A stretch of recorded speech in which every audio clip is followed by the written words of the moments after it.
Nuestra universidad cuenta con una política de equidad de género recientemente aprobada, fruto de un diagnóstico institucional sobre brechas y relaciones de género. Este instrumento es una hoja de ruta que orienta nuestras acciones para integrar la perspectiva de género en la docencia, la investigación, la gestión y la vinculación con el medio. Y lo hace sobre la base de principios irrenunciables: la dignidad humana, la justicia social, la equidad de género, la participación democrática, la convivencia respetuosa y el compromiso firme con la erradicación de la violencia y la discriminación de género. A partir de ello, el quehacer de la Dirección de Equidad de Género se organiza en 5 directrices. La primera, transversalizar la perspectiva de género en todos los ámbitos universitarios, impulsando un cambio cultural profundo. La segunda, consolidar una cultura de equidad que garantice igualdad de oportunidades para todas las personas. La tercera de estas directrices es fortalecer el liderazgo con enfoque de género, derribando las brechas que aún limitan la participación y la visibilidad de las mujeres. La cuarta, promover la conciliación entre la vida laboral y personal, situando en el centro el bienestar y la corresponsabilidad. Y la quinta, asegurar espacios seguros y libres de violencia, con mecanismos claros para prevenir cualquier forma de discriminación. Desde este marco, nuestro propósito es claro: revertir inequidades de género en el acceso, permanencia, desarrollo de las personas, en colaboración con estudiantes, direcciones y unidades académicas. Hoy nos reunimos para reflexionar sobre 2 pilares de la equidad de género que están vinculados con nuestra directriz 4 de trabajo: la corresponsabilidad y la conciliación.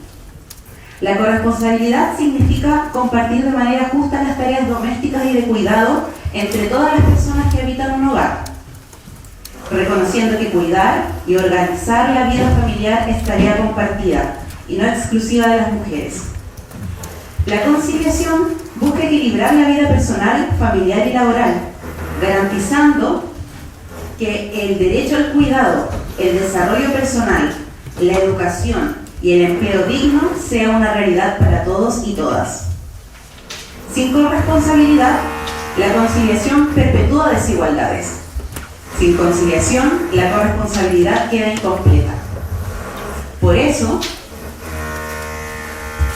debemos abordarlos juntos si queremos construir entornos donde todas las personas podamos cuidar, ser cuidadas y desarrollarnos plenamente. En primer término, dirigirá un saludo a las presentes la vicerrectora académica de la Pontificia Universidad Católica de Valparaíso, la señora Claudia Mejías Alonso. Un aplauso, por favor.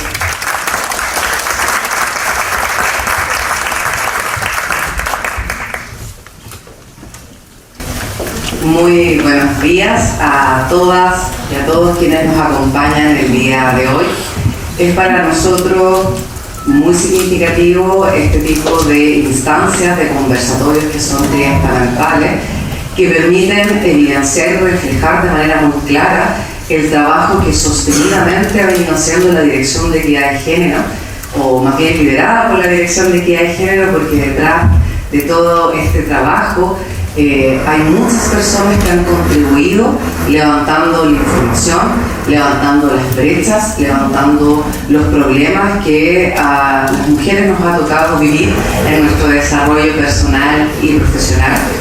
Y creo que la política de equidad de género ha logrado visibilizar los ejes que como institución nos interesa avanzar para poder, Dios mediante, ¿no?, tener unos espacios universitarios que permitan a todos y cada uno de sus miembros desarrollar su potencial sin que se vea supeditado su desempeño y avance en componentes que tienen que ver con desigualdades asociadas a sexo, género o cualquier componente de discriminación. Uno de los temas, y veo aquí a Jimena, que agradecemos profundamente mucho, que nos ha tocado esta difícil tarea de conciliar los distintos roles que tenemos, era un tema muy significativo para un grupo de nosotras, que nos insertamos, ¿verdad?, en el mundo laboral en los distintos roles que hemos tenido. Y sé que además es muy compartido por nuestros distintos estamentos en las conversaciones del café que nos tomamos o del desahogo diario, por así decirlo. Entonces, que estemos hoy día aquí de una mirada que convoca a toda la universidad, porque la universidad es eso, ¿no? No somos solo académicos, no son solo estudiantes, sino que hay un apoyo también de todo el personal que hace posible que podamos desempeñar y funcionarnos en las distintas áreas, nuestro apoyo incondicional a la academia, que podamos plantear nuestros temas y ver cuáles son las brechas, qué nos queda pendiente todavía, cómo podemos avanzar. Y creo que esta política de equidad de género, que fue un anhelo de muchos años al interior de la universidad, que hoy día hace muy poco ha sido publicada, va a permitir también avanzar y generar los espacios. Al menos hoy día, uno siempre puede ver el vaso medio lleno, medio vacío. Si lo vemos de la perspectiva medio lleno, tenemos una institucionalidad que permite liderar precisamente estos aspectos e implementar la política de equidad de género. Desde la perspectiva de la Vicerrectoría Académica, donde hoy día está alojada la Dirección de Equidad de Género, nos parece que un rol primordial es la formación. Creo que como sociedad hemos perdido los espacios para conversar y discutir estas cosas que son tan significativas que solo uno ve en la conversación cotidiana. Han perpetuado estereotipos de género, donde se asume que normalmente las madres tenemos ciertos roles que cumplir.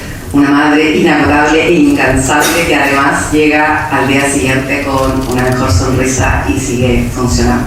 Y creo que ese rol de educación y formación de los que ya estamos aquí dentro de la comunidad, pero sobre todo en esa esperanza de que las generaciones nuevas, nuestros jóvenes, van a transformar la sociedad más rápido que nosotros, no perdemos la instancia de contar con espacios que en su trayectoria formativa importan significativamente para mirar paradigmas distintos, para erradicar aquello que históricamente ha contribuido a generar desigualdades. Creo que la Dirección de Equidad de Género nos acerca siempre a soñar con una sociedad más justa, más igualitaria y más equitativa. Miro a ese fenomenal grupo de mujeres que está allí porque sé que han ido de la mano de todas las iniciativas que han existido para tratar de dar fuerza en algo que probablemente 15 años atrás era una tarea muy solitaria de un grupo de académicas que decidió convocar a otras para juntarnos a plantear todo lo que era el dolor que sufríamos, ¿verdad?, en los distintos componentes de las trayectorias, y que tuvo un trabajo muy bonito porque se fue abriendo a toda la comunidad universitaria y hoy día vemos los frutos. ¿Queda mucho por andar? Sí.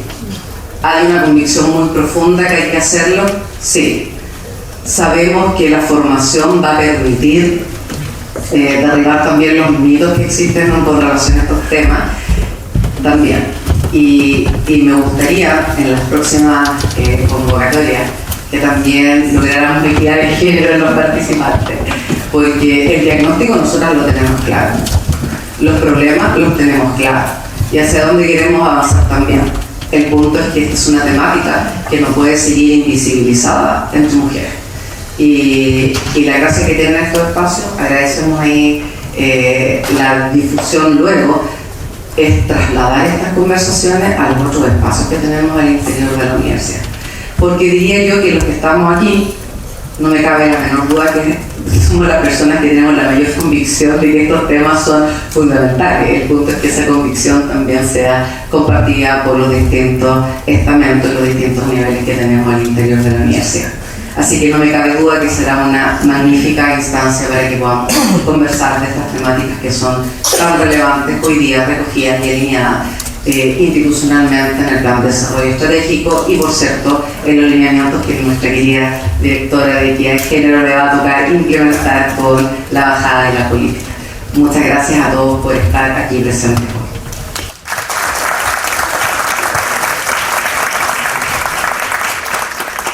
Agradecemos las palabras de la vicerrectora. En los últimos años, el cuidado ha sido reconocido con más fuerza como un derecho humano, tanto en la agenda pública como en el marco normativo, fortaleciendo la conciencia ciudadana sobre su valor. Pero aún queda mucho por hacer. La carga del cuidado sigue recayendo, como ya nos comentaban, en su mayoría sobre las mujeres, afectando su autocuidado, su tiempo y sus trayectorias laborales. Transformar esta realidad exige un compromiso decidido con la igualdad de género, la participación activa de los varones en las tareas de cuidado, la implicación real del sector empresarial y la implementación de políticas públicas universales, integrales y sostenibles. Para comenzar, presentamos a nuestra primera expositora, Claudia Espinosa Carramiña. Ella es psicóloga comunitaria, máster en necesidades y derechos de la infancia, docente de pre y posgrado en carreras de ciencias sociales, en asignaturas relacionadas con la intervención psicosocial y enfoque comunitario e investigadora de estas mismas áreas. Hoy se desempeña como secretaria regional del Ministerio de Desarrollo Social y Familia de Valparaíso y seremi subrogante de Mujer y Equidad de Género en esta misma región. La invitamos a pasar adelante, por favor. Un aplauso.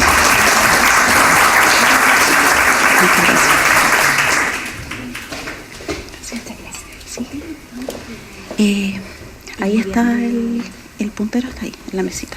Sí. Y el micrófono ahí. Gracias.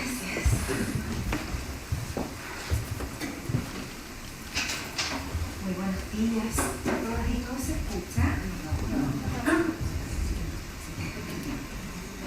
¿Se escucha? Si hablo así fuerte, ¿se escucha? Ya. Gracias. Muy buenos días, un gusto agradecer la invitación. Es un tema que justo coincide con las dos carteras y los dos ministerios de los cuales hoy día represento la región. Para nosotros las temáticas de cuidado y como gobierno hemos abrazado la temática de cuidado como un tema fundamental, pero esto no ha sido solo por la convicción de quienes hoy día estamos en el gobierno. Es gracias al trabajo, a la convicción y al desarrollo también y a la movilización de las organizaciones de personas cuidadoras, que en su mayoría también son mujeres, y eso me parece muy relevante señalarlo. Fueron quienes en pandemia dieron cuenta también de la crisis de los cuidados, son quienes han estado permanentemente en el Parlamento acompañando la ley de cuidados también, que ha sido muy relevante y que están ahí en marcación personal. Algunos parlamentarios quizás precisamente por el rol que le llaman las fantasmas del Congreso, pero han sido quienes están ahí presentes y quienes también han tenido que debatir y rebatir también muchas de las cosas que a veces tenemos que escuchar respecto a los cuidados. Solo quisiera señalar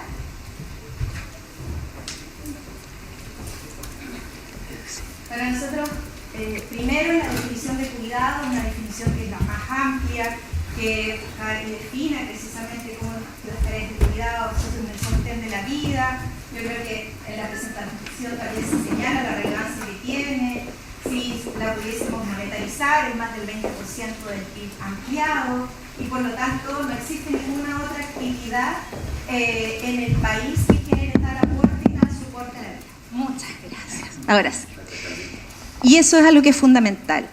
Para el Sistema Nacional de Apoyos y Cuidados también hemos considerado en esa definición amplia una definición más específica, que también es priorizar y partir por aquellas tareas y aquellas labores que implica también sostener la vida de quienes tienen algún nivel de dependencia. Y cuando decimos algún nivel de dependencia estamos hablando desde niños, niñas espectroautistas, jóvenes espectroautistas, personas mayores, personas con discapacidad, en un amplio espectro también respecto a ese nivel de dependencia que tiene que ver con esas labores cotidianas que pueden sostener la vida.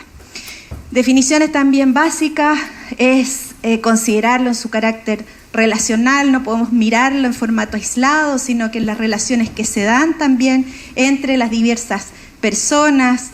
Obviamente que tenemos una distribución desigual de las responsabilidades, lo decían también quienes tenían las palabras anteriores, eso es evidente. Les voy a mostrar también qué es lo que nos dicen los registros del Registro Social de Hogares. Obviamente que en ese sentido tenemos ciertas creencias culturales que sostienen, ¿no?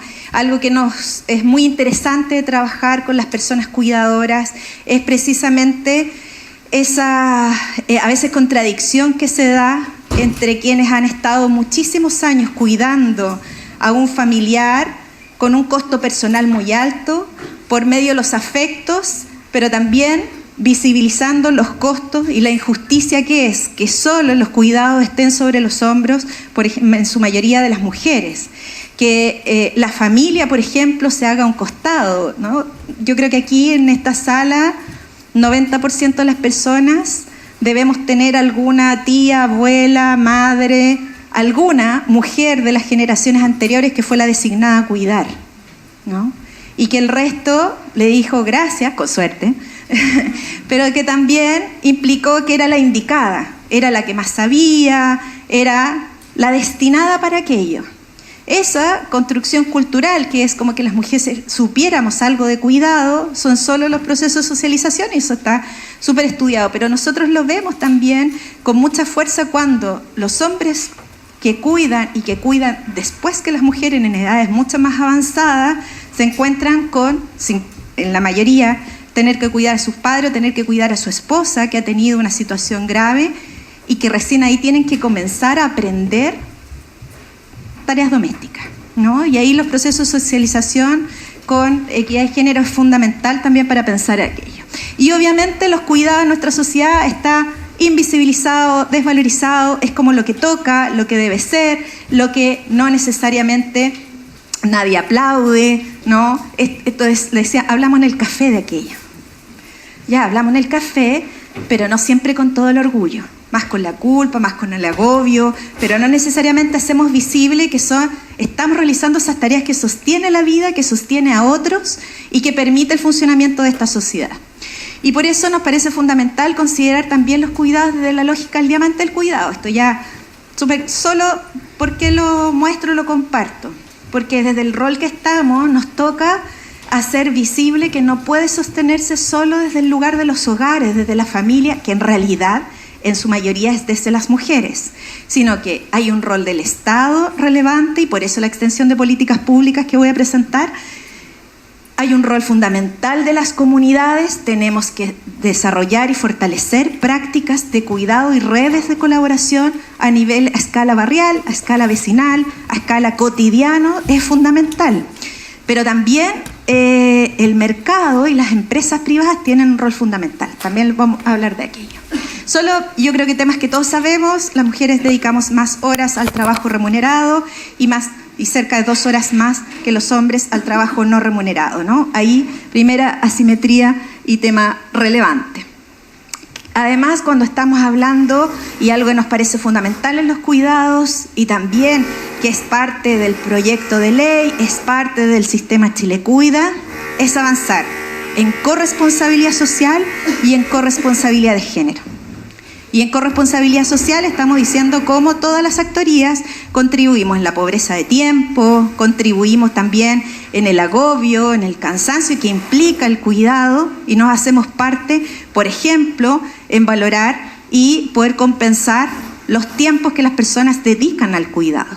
Tenemos que generar compensaciones, sino políticas públicas que permitan precisamente poder desarrollar proyectos personales, autonomía económica, proyecto educativo, que no impliquen el costo tan relevante respecto a lo que implica cuidar.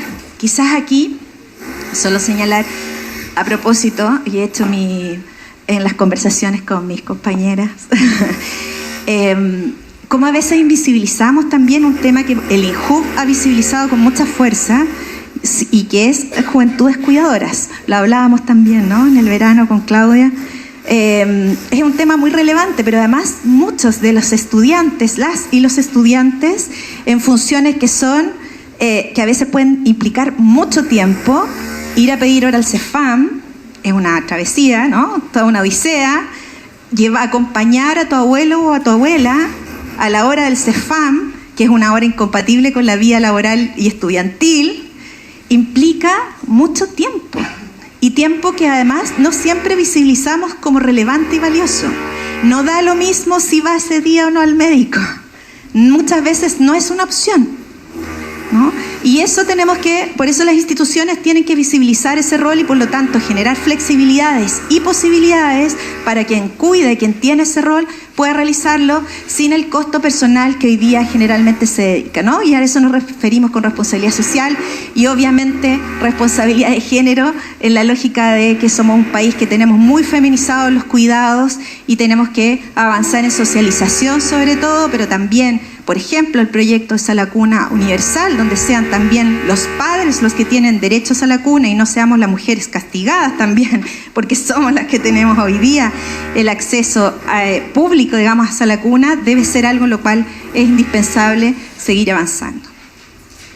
Y cuando miramos quiénes son quienes cuidan, ¿no? ¿Quiénes son las personas cuidadoras hoy día en la región de Valparaíso? Solo señalar que para poder desarrollar un sistema nacional de cuidados, lo primero era saber quiénes están cuidando. El foco no tenía que ver y eso es muy relevante señalar, existen políticas públicas para las personas que tienen dependencia.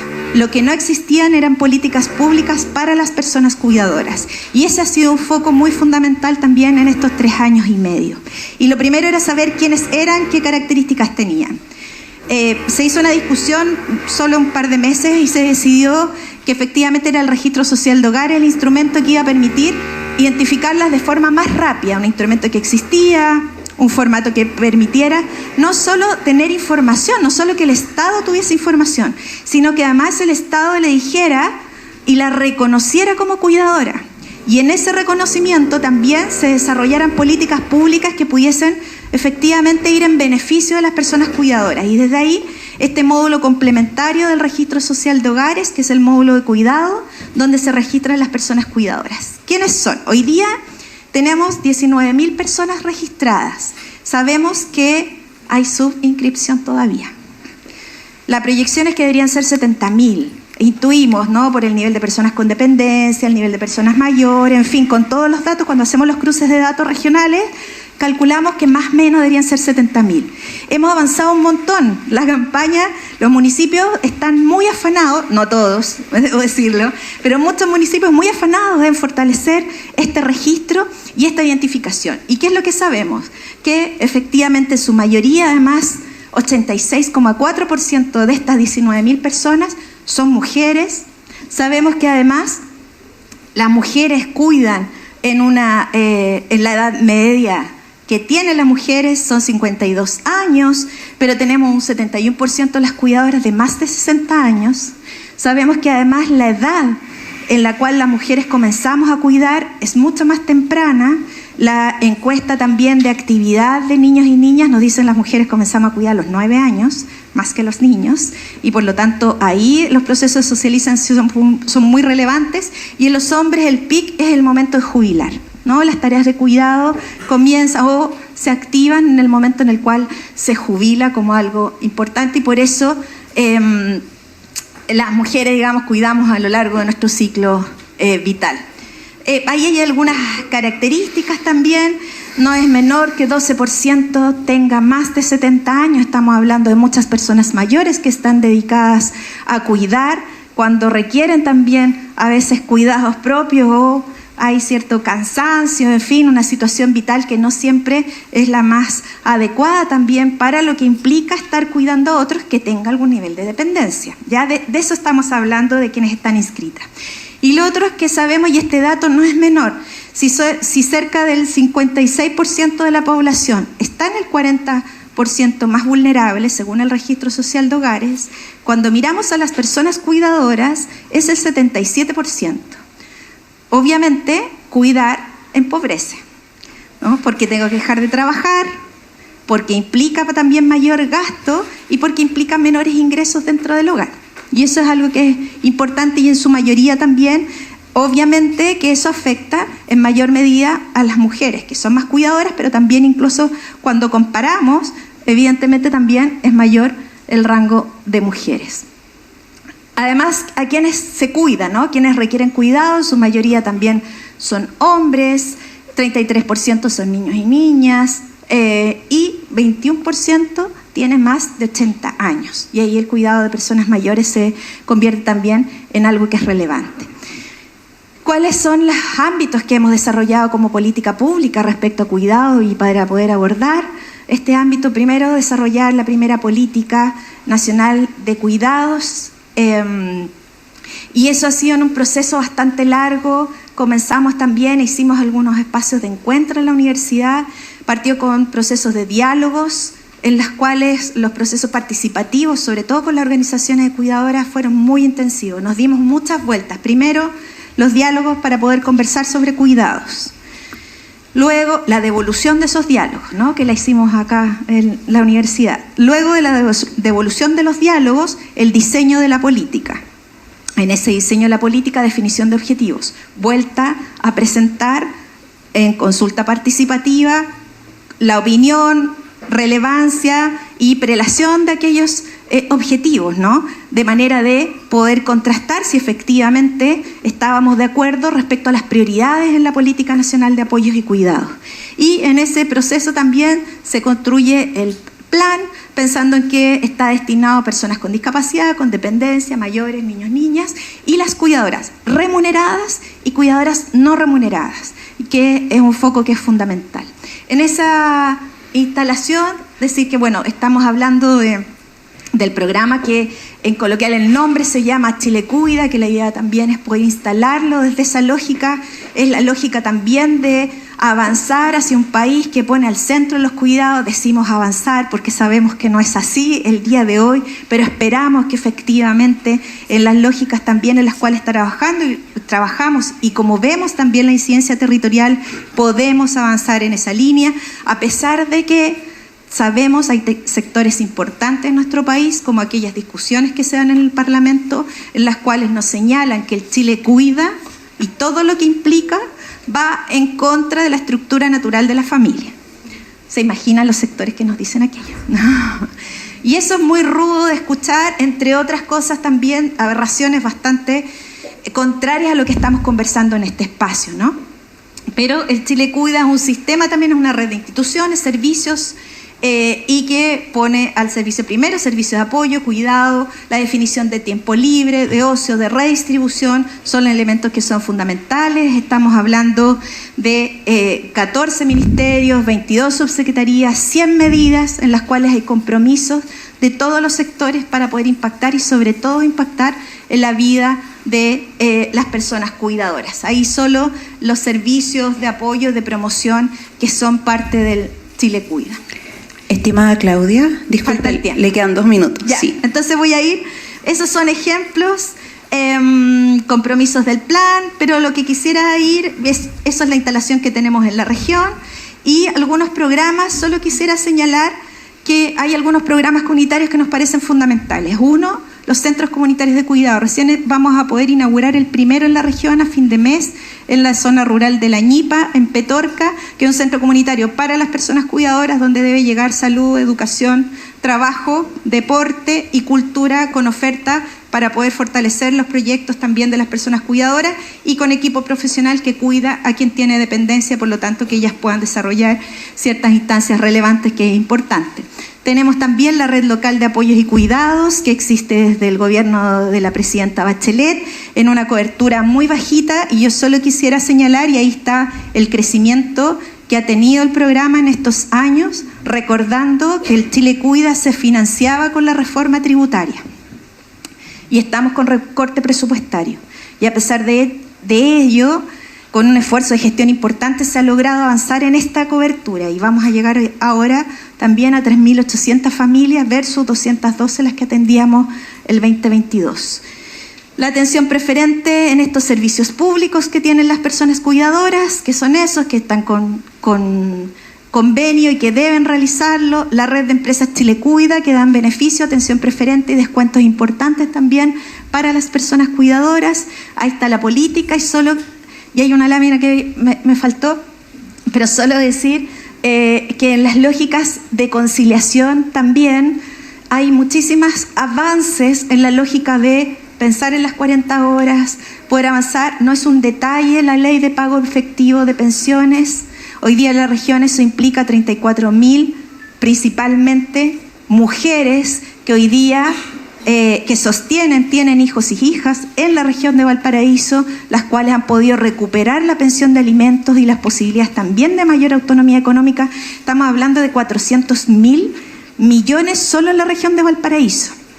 La cifra nacional no la puedo leer de corrido. Entonces es mucho más, y solo llevamos el 27% de lo que hay que recuperar, ¿no? Y en la ley ahí me parece que hay un tema importante y un cambio cultural muy relevante, dado que es el Estado el que busca y que recupera el dinero que se le deuda a los niños, niñas y a las mujeres, porque son las que viven el costo de la violencia económica también que implica esa deuda. Entre otros elementos, pero que me quedo hasta ahí. Gracias. Agradecemos por la exposición.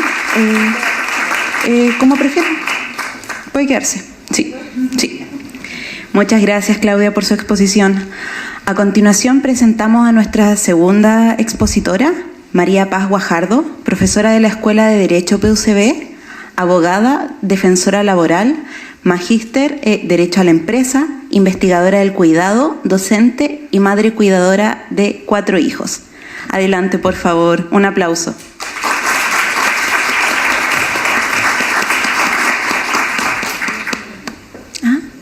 Ok. Sí.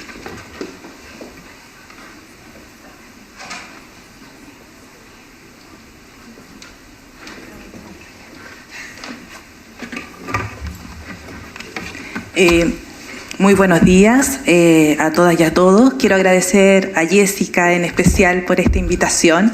Hace muchos años que venimos conversando del tema y al final se concretó. Así que yo estoy muy feliz porque de verdad para mí el cuidado no es solamente un tema académico, sino que una realidad de vida. Tengo 4 hijos. Tengo al papá de mis hijos, que es otro sujeto de cuidado. Tengo 2 gatos, así que tengo hartas atención y focos en el cuidado. También dar el agradecimiento a la Vicerrectoría, a Claudia Mejía, a las dirigentes y dirigentes sindicales que se encuentran aquí, que ellos obviamente también deben conocer un poco desde el punto de vista técnico-jurídico y cómo esto implica en el ámbito laboral, que es mi expertise desde el punto de vista del cuidado. ¿Ya? Voy a empezar entonces con la presentación. Son 15 minutos, ¿cierto? Para efectos de... Ay, no me avanza.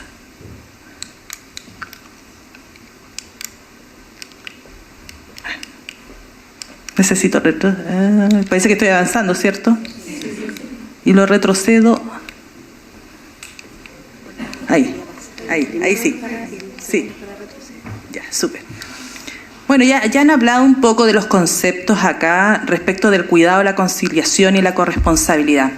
Si bien en Chile siempre hemos ido copiando un poco lo que va pasando en Europa o a través de organismos internacionales, hay que hacer presente que la conciliación y la corresponsabilidad no son primero, sino que son después del cuidado. Pero nosotros jurídicamente lo hemos visto primero como conciliación, corresponsabilidad y después los cuidados.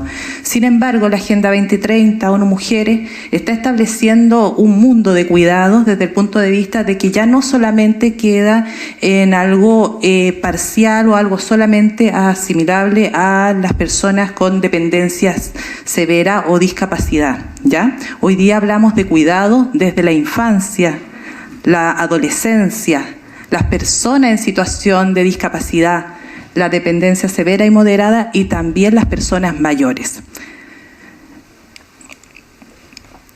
El cuidado es un aspecto fundamental en la economía de todos los estados y es un factor esencial en el bienestar de las personas y es un problema de larga data. Y que acá tiene su origen en las normas sociales de género y el carácter patriarcal de la organización de la sociedad, dejando relegado, como ya han señalado las anteriores expositoras, a las mujeres a un trabajo que está en el ámbito del seno de la familia no remunerado y precarizado, ¿cierto? Porque hacer aseo, lavar, planchar, que yo creo que aquí la gran mayoría de las mujeres, y quizás los hombres también lo realizan, nadie dice, hoy día invirtieron en mí mis hijos, me tienen que pagar 150.000 pesos, ¿no? Nadie lo duda, nadie lo piensa, nadie se lo ha cuestionado incluso. Sin embargo, hoy día, después de la crisis del cuidado, sí es un tema, ¿Por qué? Porque recae principalmente en mujeres, porque como bien señalaba la Ceremi, si lo llevamos al Producto Interno Bruto, estamos hablando de un 20%, es decir, lo que da como el turismo. Es una realidad concreta, contable y que además incide. ¿Qué pasa si yo no les doy comida a mi hijo? ¿Qué pasa si yo no hago el aseo en la casa? ¿Qué pasa si no voy a cuidar o no acompaño a mi mamá al control médico? Y eso no ha sido valorado. Y como ha señalado los organismos internacionales, hay que hablar de las 5 R del cuidado o el diamante del cuidado. Reconocer, reducir, redistribuir, representar y también recompensar este cuidado no remunerado. Bueno, ya lo han señalado, pero quiero hacer presente también que la OIT, la Organización Internacional del Trabajo, en el año 2024 señaló que el trabajo de cuidado incluye todas las actividades y relaciones que aseguran la sostenibilidad y la calidad de vida, directas o indirectas, remuneradas o no remuneradas. En este sentido, se entenderá por trabajo de cuidado directo aquel que realiza el cuidado personal, en ocasiones denominadas de crianza, relacionadas, por ejemplo, cuidar a un cónyuge enfermo, realizar controles médicos, enseñar a niños pequeños. Y por otra parte está el trabajo de cuidado indirecto, que son aquellas que se realizan presencialmente, como por ejemplo limpiar, cocinar, pero que brindan condiciones previas para la prestación de esos cuidados, ¿ya? Esto es el concepto de cuidados, vamos bien el concepto de corresponsabilidad, que ya viene el reparto equitativo o responsabilidad compartida en las distintas esferas de la vida, es decir, en la vida personal, en el hogar, en el trabajo y en la esfera pública. Desde ese punto de vista, la corresponsabilidad no solo se lleva de las mujeres, sino que también los hombres, porque hoy día también hay hartos hombres que están ejerciendo cuidado y eso es muy importante. Hablamos de las nuevas masculinidades, ¿cierto? Estas nuevas masculinidades que tienen que insertarse y ser parte, obviamente, no solo desde el punto de vista de la retribución o, en el fondo, de llevar lo que implica la comida a la casa. División sexual del trabajo. Los estereotipos socioculturales que le hemos asignado. A las niñas se les regala, antiguamente, hoy día ya no, la plancha, ¿se acuerdan? La cocina, y al hombre el auto. ¿Ah? Ahí están dicen, ¿qué otro regalo me dice usted? La muñeca, ¿cierto? Que la cuide, ¿ya? Las mujeres de rosado, los hombres de celeste. Con eso hay que empezar a trabajar. ¿Y dónde se trabaja? No desde la universidad, sino que desde la primera infancia, cambiando estereotipos, cambiando la forma de concebir esto. ¿Qué es la doble jornada de trabajo? La doble jornada de trabajo se refiere a las cargas que muchas mujeres deben enfrentar, teniendo por un lado el trabajo remunerado en horario laboral y por el otro no remunerado. Y saben que en España me gustó mucho una actividad como el coloquio que se está haciendo acá, también a un nivel universitario, respecto de que existe una carga, como por ejemplo hacer las labores de aseo, cocina, pero hay una carga emocional. Y hablaba una gerenta y decía, yo llego a mi casa y no solamente, yo ya no me preocupo de las labores de aseo de almuerzo, pero sí me preocupo de gestionar las horas médicas. Si mi marido va al supermercado me dice, ¿qué compro? ¿Qué llevo? El listado. ¿Qué hay de almuerzo esta semana? ¿Qué llevan de colación los niños? Esa gestión emocional en España se está midiendo, porque si ustedes lo ven, también es un trabajo, también implica horas. También implica una preocupación adicional al trabajo remunerado, al trabajo no remunerado y una gestión emocional que estresa. Y eso también es importante ver que esta doble jornada de trabajo no va desde el aspecto solamente remuneratorio, sino que no remuneratorio y que lo tenemos que considerar. Y quizás nosotros también llegar a ese nivel de revisar esta gestión emocional, ¿cierto? Porque mandar la lista, aunque sea por el WhatsApp, ya es trabajo.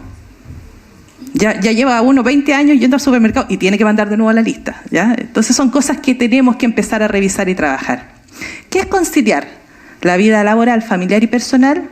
Bueno, acá tenemos que, en este sentido, que equilibrar el desarrollo de las distintas responsabilidades que surgen del ámbito laboral, familiar y personal. Se trata de respetar todas las responsabilidades que una persona puede tener en los espacios de su vida, permitiendo que puedan equilibrarse y llevarse a cabo de manera armoniosa. ¿Qué dice nuestra legislación nacional? Vamos a partir de algo más histórico. Cuando se crea el Ministerio de la Mujer y Equidad de Género, establece entre sus funciones la de promover igualdad de derechos y obligaciones entre hombres y mujeres en las relaciones familiares, así como el reconocimiento de la responsabilidad común en lo relativo a educación, cuidado y desarrollo integral de hijos e hijas. Tenemos también el cuidado tratado en el Código Civil, que señala que corresponde de consumo a los padres y que se basa en el principio de la corresponsabilidad, en virtud del cual ambos padres participarán en la forma activa, equitativa y permanente en la crianza. De esta manera vamos viendo que se va configurando no desde el ámbito laboral, sino que desde otras áreas el concepto de cuidado desde una perspectiva menos ligada al ámbito laboral propiamente tal. También tenemos que el ejercicio del cuidado respecto de niños, niñas y adolescentes, por lo que su acepción ha servido de base para las normas de conciliación en el trabajo y la vida familiar, tales como sala cuna, ley sana, postnatal, entre otras. Yo voy a analizar desde el 2023 en adelante, porque si no, los 15 minutos no me alcanza para hablar sobre las normas, por ejemplo, de género y también de conciliación, o más que conciliación propiamente tal, sino que aquellas que le dan a la mujer cuidadora, por ejemplo, pre y postnatal, postnatal parental, ya permisos parentales, y voy a hablar de estas normas del 2023, que ya algo han mencionado. Con la rebaja horaria de 45 a 40 horas, que si bien hoy día estamos en 44, porque acuérdense que esto es una norma progresiva, también se estableció las bandas horarias. No sé si han escuchado hablar, pero ¿qué da esto? Las trabajadoras que sean mujeres, madres o padres, niñas o niños menores de 12 años, y las personas que tengan el cuidado personal de los mismos tendrán derecho a tener un espacio de 2 horas en total para anticipar o retrasar el inicio de sus labores. ¿Qué significa? Si yo me encuentro en esta hipótesis, yo podría pactar con mi empleador una banda horaria. Si yo ingreso a las 8, pero paso a dejar a mis hijos, podría pedirle a mi empleador llegar a un acuerdo de ingresar a las 9. Si salgo a las 5, le pido una hora más. Es decir, cumplo igual mi jornada, pero tengo esta banda que me permite conciliar mi vida personal con la laboral, siempre y cuando, ahí viene la letra chica, las labores lo permitan, ¿ya? Si trabajo en un hospital y viene el turno, no puede quedar el turno una hora sin una persona que obviamente ahí atienda las necesidades propias o inherentes al giro del establecimiento. Esta es una norma, como les digo, relativamente reciente, del año 2023.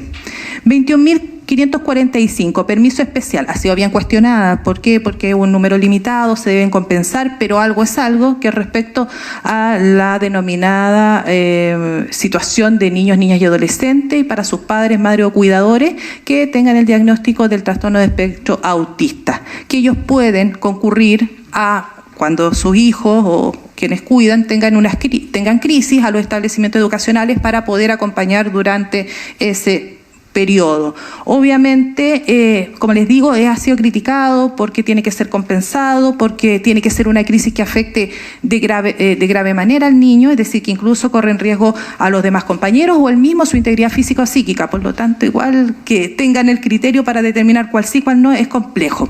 Sí, lo importante es que es aplicable al sector público y al sector privado, porque en Chile tenemos lamentablemente una desigualdad jurídica entre quienes son funcionarios públicos y quienes son privados, es decir, como que tuvieran distinta naturaleza humana. Y la madre de todas las reformas, desde mi punto de vista, la 21.645, que es la ley de conciliación, ¿ya? Bueno, a mí en lo personal me tocó ir a exponer al Congreso sobre la ley de conciliación, donde había obviamente no sé si es desconocimiento, ignorancia, miedo, temor o todas las anteriores respecto de cuando, me quedan 5 minutos, chuta, de cuando hablamos de estas nuevas iniciativas legales. ¿Por qué? Porque acá incluso se discutía respecto de que, el teletrabajo, teletrabajo versus teleflojera, porque así le dicen, y entonces va a estar en la casa no haciendo nada. Y en qué, bueno, los derechos lo pueden ver después, voy a dejar a disposición de ustedes la presentación, pero ¿de qué se trata esto? Trabajadores o trabajadoras que tengan el cuidado personal de niñas o niños menores de 14 años o adolescentes menores de 18 años con discapacidad o en situación de dependencia severa o moderada tendrán derecho a ¿qué? Al preferente uso de feriado legal, que sea concordante obviamente con el Ministerio de Educación por otros trabajadores, y también el derecho a modificar transitoriamente los turnos de distribución durante ese periodo. Asimismo, el derecho a la jornada híbrida. ¿Para qué hipótesis? Trabajadoras o trabajadores con una niña o niño menor de 14 años o el cuidado de una persona con discapacidad o en situación de dependencia severa o moderada, no importando la edad de quien se cuida. Acá se elimina el requisito de edad y da el derecho a que toda parte de la jornada sea realizada a distancia o mediante teletrabajo, siempre y cuando la naturaleza y las funciones lo permitan. Ahí viene, siempre y cuando la naturaleza y las funciones lo permitan. Ha sido terrible esta implementación, el seguimiento, la fiscalización defectuosa, hay pocos fiscalizadores, críticas sobre la lentitud en cuanto a los procedimientos. ¿Qué pasa si el empleador no quiere darlo? Ya, ¿qué hace el trabajador? ¿Se queda con esa situación? Hasta ahí queda, hasta ahí llega, voy a la inspección del trabajo y la inspección del trabajo, ¿qué va a hacer? ¿Podría aplicar una multa? Bueno, habría que discutirlo, se puede meter en el giro del establecimiento y decir si es o no es. Bueno, les voy a comentar, voy a ir avanzando rápidamente porque les traigo un poco de jurisprudencia en relación a ese tema. Funcionarios públicos y ley de conciliación, fecha 24 de enero del 2024, a pesar de que la señora Dorothy nos reconoció que ella también fue cuidadora, ha sido bastante compleja la situación, por no decir menos. Tenemos una ley que nos da un 2x3, es decir, nos pide a lo menos 3 jornadas presenciales y 2 de trabajo remoto, a diferencia del sector privado que no pone ningún requisito adicional. Acá sí se pone un requisito adicional. Hasta el día de hoy se está peleando esto. Se ha hablado con parlamentarios, cosa de no hacer este desigual tratamiento, porque no hay mujeres de primera ni de segunda categoría, ni padres de segunda o tercera categoría, ni hijos de distinta naturaleza humana. Por lo tanto, acá es discrecional además, lamentablemente, porque en materia de derecho administrativo existe la discrecionalidad y a veces se parece a la arbitrariedad. Y acá nos quedamos en esa situación, que hay servicios que no lo otorgan, simplemente porque el jefe de servicio así lo estima. ¿Ya? Es un derecho humano el derecho al cuidado, y acá les traigo podríamos decir, un pan recién salido del horno, porque con fecha 12 de junio del 2025, la Corte Interamericana de Derechos Humanos emitió una opinión respecto de la consulta que hizo el Estado argentino respecto si es o no es un derecho humano, si es o no un derecho inherente a la naturaleza de las personas. ¿Por qué?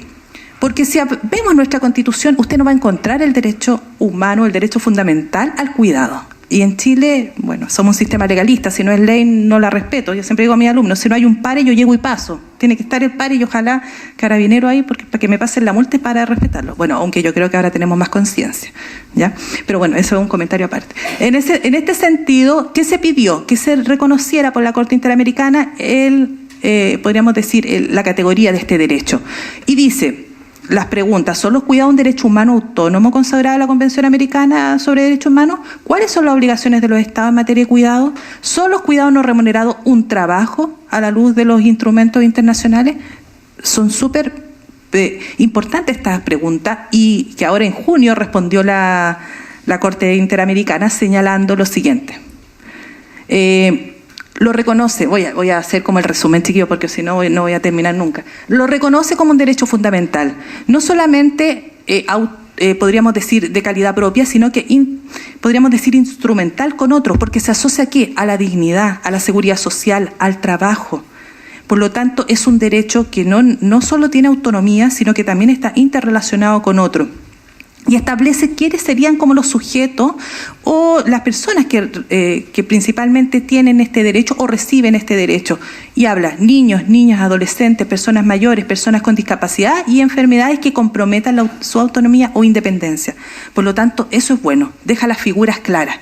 ¿Ya? Por lo tanto, eso nos suma y nos une con lo que decía la Ceremi, con el proyecto nacional que crea el Sistema Nacional de Cuidados y Apoyo. Es decir, reúne desde los niños, los adolescentes, los enfermos y por lo tanto las personas mayores. Qué importante también respecto de lo que hace la Corte Interamericana. Dice y reconoce el derecho a cuidado a partir de sus 3 dimensiones, que es el derecho a ser cuidado, a cuidar y el autocuidado. Y yo también le voy a incorporar otro, aunque la Corte no lo dice, el derecho a no cuidar. Porque yo creo que las mujeres también podemos decir, no quiero cuidar. Yo ayudo a una fundación de cuidadoras y es terrible. Una mujer de 40 años tiene que cuidar a su padre que la violó cuando era pequeña porque no hay nadie más que la pueda cuidar.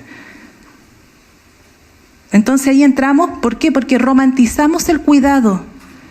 Es decir, no, al suegro lo cuida la esposa del hijo. es que es la mujer. ¿Se han dado cuenta de eso? Entonces, lamentablemente, esto tenemos que también nosotras empezar a mentalizar de que el cuidado tiene que ser con dignidad, y el cuidado también no puede romantizarse, y entender que es un trabajo, nos guste o no, ¿ya? Y por lo tanto, la Corte también establece en igualdad de condiciones y sin discriminación respecto de los trabajadores conforme a la legislación nacional e internacional.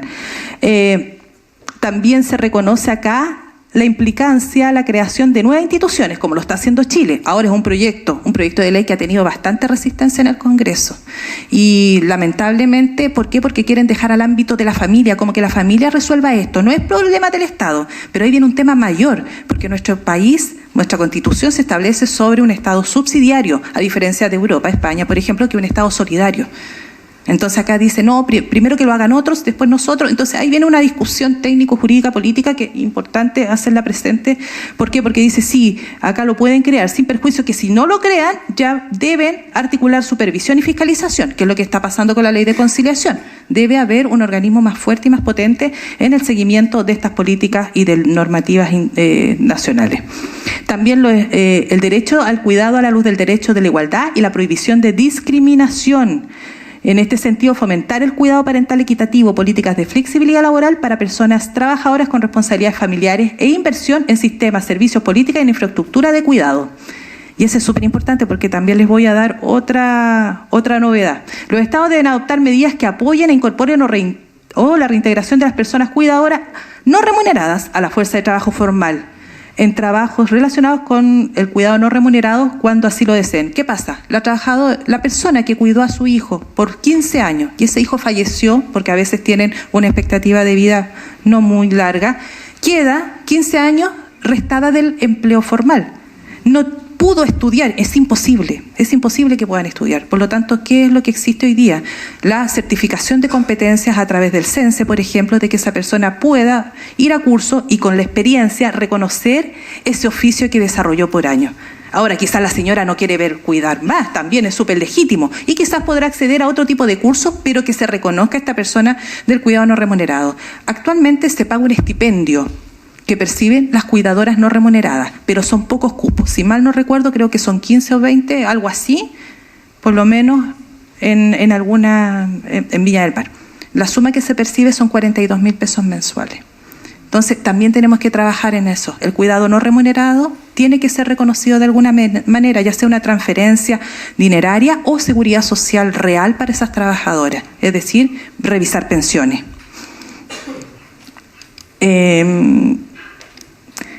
Se reconoce también como un derecho de tercera generación, y eso también es importante desde el punto de vista de que se reconoce como los derechos ambientales, derecho a la seguridad social, y por lo tanto viene una nueva punto de vista, y eso es súper importante para el sistema político. Como el 12 de junio sale este pronunciamiento de la Corte Interamericana, el Estado no puede decir, es que no existe nada.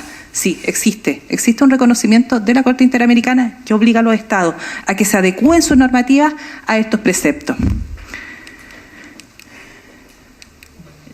Y quiero comentarles dos jurisprudencias que son bien recientes. 12 de junio del 2025, el segundo juzgado de letras del trabajo de Santiago acogió la demanda interpuesta por el Sindicato de Trabajadores del Colegio Pedro de Valdivia de Peñalolén en contra del establecimiento y dispuso que se otorga teletrabajo parcial a 2 de sus socias, 2 días a la semana por la tarde. Se habían negado, señalando que la naturaleza de las funciones no lo podían realizar, y ellas acreditaron que efectivamente tenían trabajo presencial con alumnos, pero que realizaban labores administrativas en la tarde, como llenados de formularios, planillas, etcétera, y por lo tanto el tribunal lo concedió. Así que eso es súper importante. Y también una sentencia contra Metro, pero en estos momentos está apelada, no está firme y ejecutoriada, que acogió la demanda interpuesta por 4 afiliados del sindicato, estableciendo a la empresa que no puede negar el teletrabajo. El fallo también desestimó como argumento válido del establecimiento por parte del empleador que le daba a todas un día en general. Acá el fallo es súper relevante también porque dice que tiene que analizar cada caso concreto. No es lo mismo cuidar a un niño de 4 años con un diagnóstico de TEA que a una niña de 11 años que quizás se puede desarrollar y puede ir a un colegio y a un establecimiento, entre comillas, normal, ¿ya? Por lo tanto, acá dice que cada trabajador es un mundo y por lo tanto el empleador tiene que cumplir con ese imperativo de revisar el caso concreto. Esta está, como digo, no está firme y ejecutoriada, pero igual son innovadoras. Son los 2 fallos que existen en esta materia. hasta el momento. Desafío: teletrabajo para las y los funcionarios públicos, eliminando porcentaje y discrecionalidad para el otorgamiento de estos derechos. Mejorar y fortalecer la fiscalización de la Dirección del Trabajo. Erigir los cuidados como un cuarto pilar de la protección social, en conjunto con la salud, la educación y las pensiones, nutriendo de esta manera la sociedad de bienestar a la que anhelamos como sociedad y como país. Proyectos de ley que prontamente podrían ver la luz: creación del Sistema Nacional de Cuidados y Apoyo. Y esta, súper importante, Boletín 15.221, de fecha 22 de marzo del 2023. Derechos de estudiantes, cuidadores de la educación superior, promoviendo la corresponsabilidad y asegurando la conciliación entre actividades familiares, académicas y formativas. Proyecto de ley en tramitación legislativa. Acá es, no sé si han escuchado, pero dice: yo cuido. Yo estudio, yo cuido, así se le conoce como coloquialmente.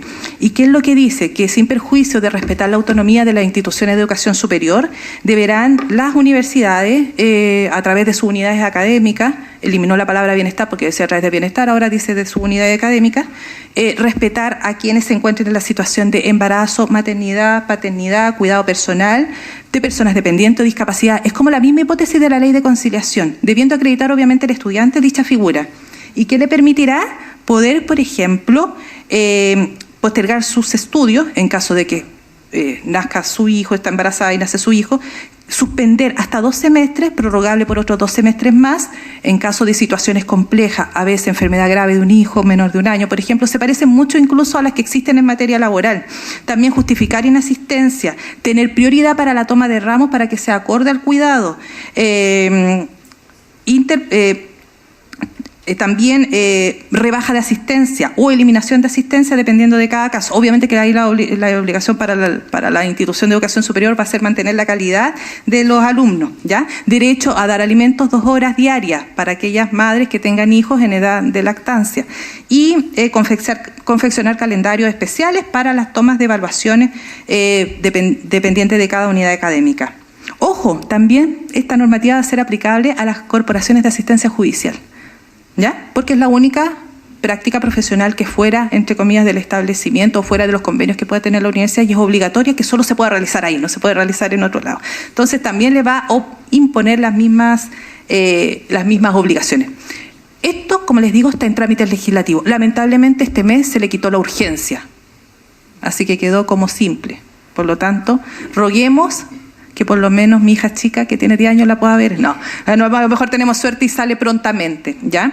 Y bueno, en este sentido también hay un proyecto de ley para extender el postnatal parental. No sé si han escuchado respecto del postnatal de 1 año, ¿ya? Cosa que a mí me preocupa. Ahí no soy tan fanática de esos proyectos porque a veces sigo sintiendo que el empresariado sigue viendo en la mujer un ausentismo, sigue viendo a la mujer poca productividad, entonces me preocupa. Lo mismo con la sala cuna. Esas son situaciones que a mí en lo personal me preocupan, ¿ya? Como el fuero maternal y como otras cosas que al final sale caro la empleabilidad de la mujer. Por último, esto para quienes nos gusta la investigación, yo hice un mapeo, marco teórico del cuidado, donde vemos la corresponsabilidad, donde vemos género, mujer. Bueno, no se ve muy bien, pero ahí en el fondo trato de señalar y de ver que este marco teórico, los conceptos confluyen, ¿ya? Se tensionan y logran establecer un sistema que se interrelaciona y se instrumentaliza para poder dar vida a esta realidad social. Nos guste o no, los cuidados llegaron para quedarse. Así que yo creo y tengo fe y esperanza de que lo vamos a poder hacer para hacer una sociedad más justa, más equitativa, más inclusiva. Gracias.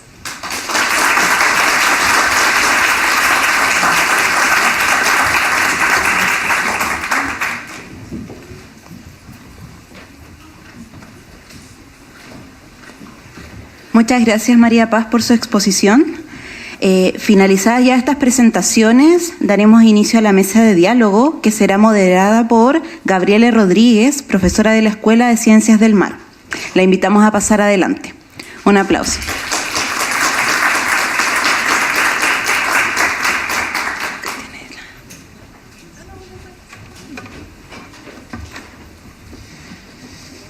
Buenos días a todas, a todos. Gracias por la presencia. En primer lugar, me gustaría decir que, bueno, soy de Ciencias del Mar, no vengo aquí a hablar sobre cuidado parental de ballenas, no vengo a hablar sobre nada de eso. no es mi área de investigación, pero feliz participo en la Comisión Interestamental con la Dirección de Género. Ya hace 2 años que venimos trabajando en esos temas, entonces estoy muy contenta de poder venir hoy día. También soy mamá de 2 hijos chicos, lo que conlleva al ser académica también una labor extra, pesada y muchas veces también invisibilizada, como vimos acá. Pero hoy día tengo la felicidad de poder estar acá moderando esa mesa y me gustaría además invitar a María Paz y Claudia para formar parte de la mesa con nosotros. También invitar a los integrantes que tenemos hoy día de los distintos estamentos de la universidad que también han trabajado con nosotros en la comisión. Al señor Ramón Páez Lamartine, director de personas, trabajador social y magíster en intervención psicosocial con una destacada trayectoria como consultor y facilitador en cultura organizacional, liderazgo y gestión de conflictos. Ramón.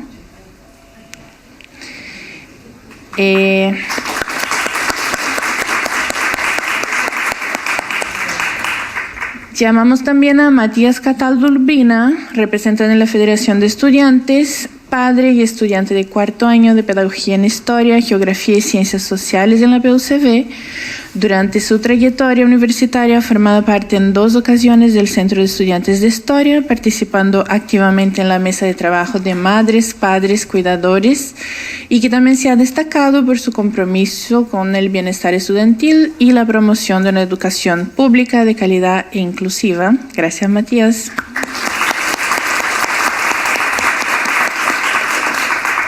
Osvaldo León Montenegro, del sindicato número 1, presidente del sindicato Interempresas número 1 de trabajadores de la PUCV, ingresa a la universidad el año de 1978 y desde el año 1984 a la fecha se desempeña como dirigente sindical con una vasta trayectoria a nivel local y nacional. Se ha consagrado su vida al sindicato, defendiendo los derechos laborales, la dignidad y reivindicando a los trabajadores y trabajadoras permanentemente. Por favor, Osvaldo.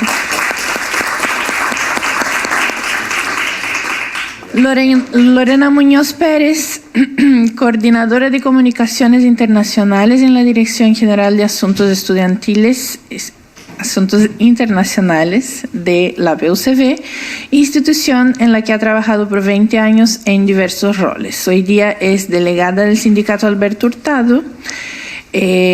Actualmente cursa la carrera de traducción inglés y español. Su labor se centra en la gestión y difusión de actividades académicas y de vinculación internacional, así como el fortalecimiento de imagen institucional hacia el extranjero mediante contenidos estratégicos.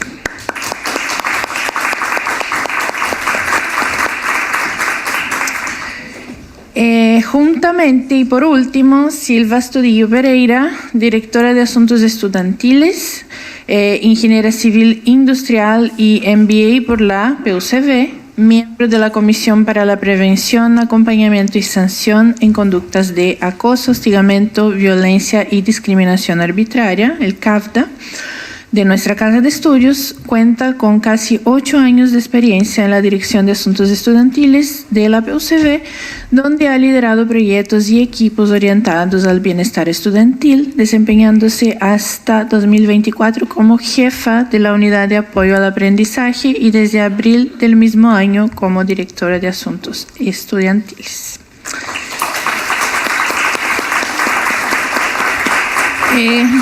También invitamos entonces a Claudia y a María Paz para formar parte de la mesa. Bueno, nosotros planteamos esa mesa de discusión con base en algunos ejes temáticos, ya: cultura institucional y transversalidad de la corresponsabilidad, experiencias y buenas prácticas, lo que tenemos de avance hoy día con relación a eso, y desafíos en la implementación de la corresponsabilidad por estamento. Yo creo que la idea es hacer que la conversa sea bastante fluida, que podamos tener algunas preguntas que van a orientar esos 3 ejes que tenemos nosotros acá para discutir, considerando también que yo creo que la parte normativa ya está bastante bien presentada. Muchas gracias a nuestras expositoras, porque de verdad que la cuestión de la corresponsabilidad de la conciliación es algo que sí debe estar muy bien normado bajo todo lo que sea posible para que se visibilice eso también, obviamente. Entonces, la primera pregunta que tenemos nosotros acá, y ahí no sé cómo podemos hacer la dinámica, quien quiere empezar a responder, yo creo que puede tomar la palabra. La idea es tratar de contestar a eso de una manera y llevando en consideración también los distintos estamentos que tenemos y quizás desde su perspectiva cómo ven esas preguntas. Y la primera tiene que ver más allá de lo que es el cumplimiento normativo que vimos acá, y pensando también en ese ecosistema dentro de la universidad que más bien es como un laboratorio de lo que es la sociedad, y que nosotros acá también tenemos el papel de dar el ejemplo de cómo sería la sociedad que nosotros queremos desde la universidad hacia afuera. ¿Cómo que se puede fomentar una cultura de cuidado mutuo y de corresponsabilidad más allá del cumplimiento normativo? Sabemos que la normativa es muy importante y nos resguarda desde el punto de vista, pero cómo también dentro de esos espacios podemos fomentar eso más allá de lo que es el normativo. No sé quién quiere empezar, por favor, tome el micrófono. ¿Se escucha?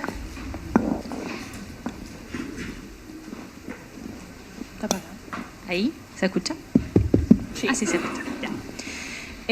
Bueno, desde mi rol del bienestar por los estudiantes y a partir de la conversación que ya hemos tenido, asistiendo a estudiantes en este contexto, la Federación de Estudiantes también que hoy nos acompaña, creo que lo importante es poder entender esta conciliación y corresponsabilidad desde las diversas trayectorias y experiencias de vida que hay en nuestra comunidad universitaria. Con esto pretendo visualizar la temática de corresponsabilidad y conciliación desde todos los aspectos que vemos en nuestra comunidad estudiantil en cuanto a conciliar la vida personal, académica, familiar, en cada una de las etapas de vida que conllevan los distintos actores de esta comunidad. Y desde ahí el trabajo que hemos realizado con el estamento de estudiantes tiene que ver con identificar esas posibilidades de conciliación y corresponsabilidad.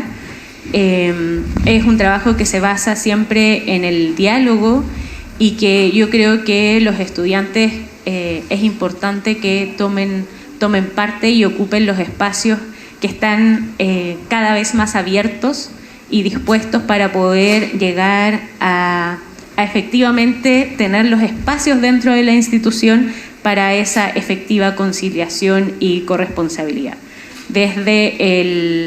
Sabemos que hay estudiantes que vienen de región y que por lo tanto ello implica la preocupación de sus familias que están más lejos, estudiantes que tienen intereses por el deporte, estudiantes que tienen también quizás otros intereses de actividades que buscan actualmente y con las posibilidades o acuerdos que hemos llegado poder llevar las trayectorias académicas adelante conciliando todos estos aspectos. Desde ahí creo que el gran desafío es llevar la perspectiva de género a cada uno de esos ámbitos y con ello hacer efectivamente la transversalización de la política de los ejes centrales que inicialmente mencionaba nuestra vicerrectora académica.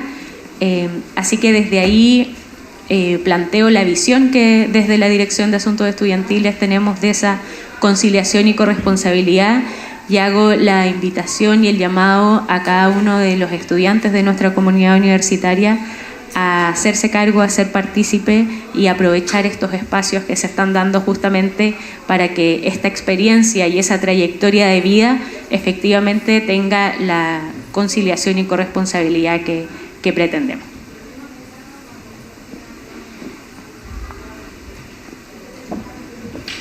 ¿Se escucha?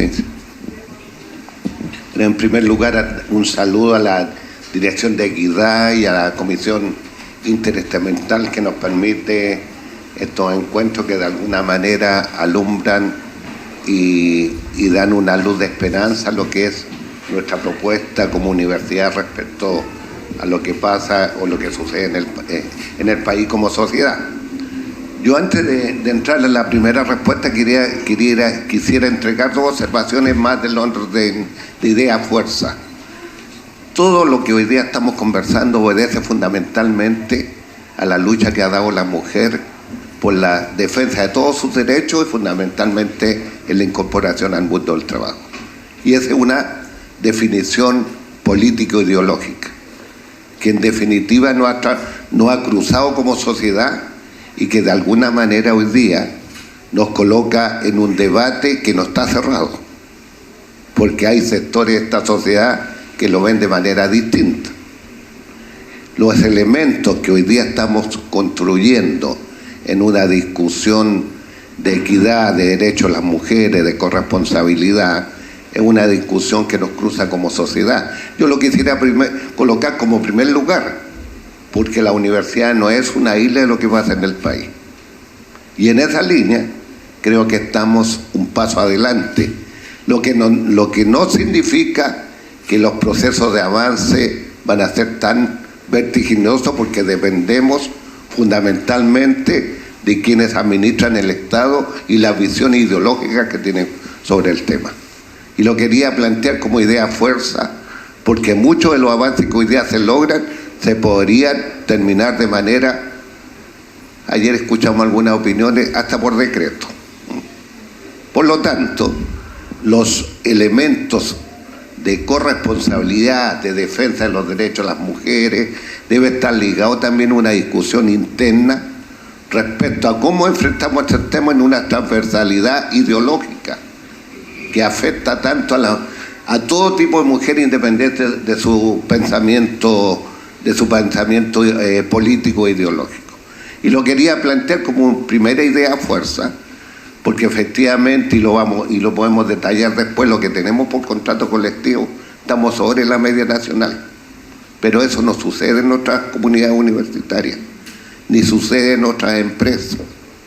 Por lo tanto, el aterrizar, ayer estuvimos en la discusión del claustro pleno, el aterrizar las discusiones de las políticas de la Dirección de Equidad es un gran logro institucional que nos da gran responsabilidad interna, pero no necesariamente eso significa que como sociedad estemos avanzando en el tema general de las mujeres. Entonces, yo creo que la corresponsabilidad que tenemos en los derechos de las mujeres y en el tema de equidad, conciliación, vida familiar, es un acto que tenemos que fortalecerlo internamente, pero que tenemos que también transmitirlo externamente, porque ahí tenemos luces que nos dan avances mucho más allá de las posiciones que hemos escuchado tanto a nivel nacional. Tenemos la posibilidad de tener vocería nacional a nivel de los trabajadores de la educación superior chilena, y efectivamente los avances en algunas universidades son mínimos o no hay, y solamente la aplicación en la ley. Entonces, yo creo que lo primero que tenemos que valorar es lo que tenemos y lo que hemos logrado, y no lo hablo solamente como organización sindical, como universidad, porque creo que eso es lo que tenemos que transmitir, que se puede hacer, que se puede avanzar, que se puede tener una relación en el mundo estudiantil, en el mundo administrativo, en el mundo académico, que nos permita ir entregando un faro a lo que significa lo que sucede en la sociedad chilena. Hoy día efectivamente tenemos un gran debate que creo no está cerrado, y tenemos que establecer una defensa fundamental en lo que significa el derecho de las mujeres en todo sentido. Provengo de una generación que incluso en las demandas de organización sindical hablamos de crear la oficina de las mujeres. Cuando dimos una gran pelea diciendo por qué las mujeres en una oficina especial tienen que estar en la condición de seguir avanzando políticamente como todos los trabajadores, y era un discurso en el mundo sindical.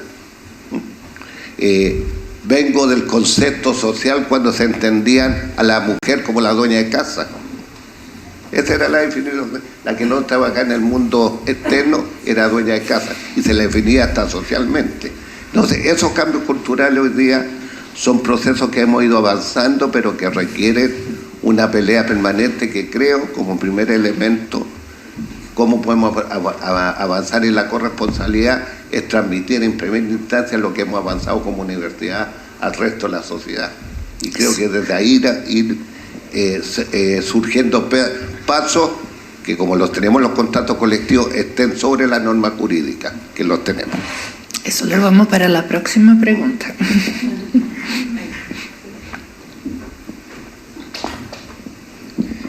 En primer lugar, agradecer a Camila Fernández y Valentina Díaz, quienes conformaron la mesa de trabajo de madres y padres y cuidadores del año pasado.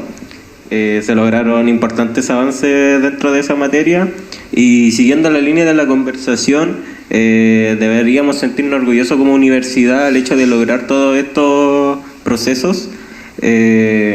Como también hay que mencionar que para seguir esta conciliación y corresponsabilidad debemos conversar estos temas en todo tipo de estamento, tanto universitario como el aula de clase, como en el núcleo de la familia. Es importante el relativizar la importancia de ser un cuidador. También otra forma de la cual podría seguirse manteniendo esto, ya hablando en estamento universidad, podría ser manteniendo la mesa de trabajo de madres, padres y cuidadores permanentemente, porque los desafíos cambian constantemente. Todos los años son nuevos desafíos, nuevas fronteras, nuevos pensamientos que se tienen que cumplir. Y además se me había olvidado agradecer a la DAE por su compromiso en todo este nuevo reglamento que se conformó desde el año pasado y que se tiene que seguir relativizando.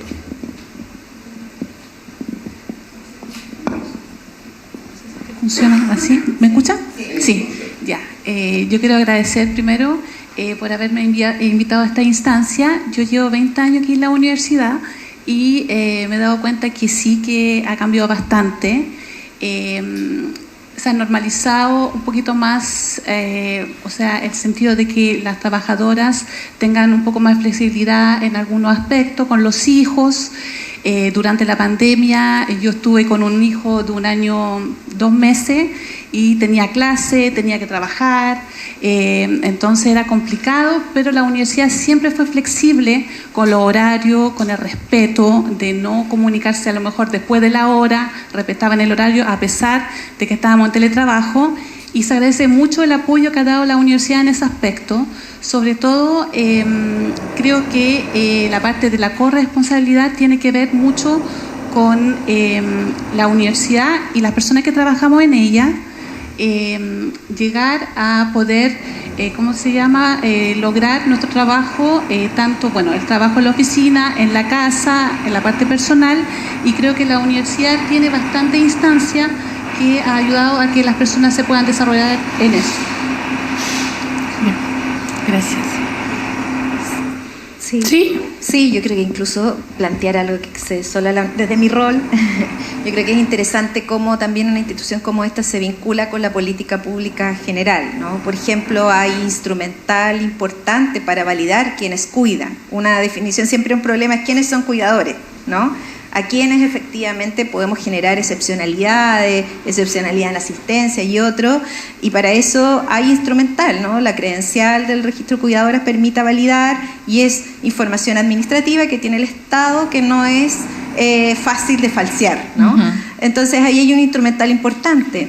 con algunas empresas, por ejemplo con la empresa El Puerto, hemos trabajado algo que es fundamental, es decir, tenemos que avanzar en que los padres asuman mayores responsabilidades, por ejemplo, el acompañamiento a los controles de salud de los niños, contra el niño sano que decíamos antes, es fundamental, es básico, además que después de pandemia quedaron muy atrasados, y para eso es muy simple, y por ejemplo la empresa El Puerto tiene permisos que no son descontables de los días administrativos y solo tienen que presentar el certificado que dan en el CEFAM.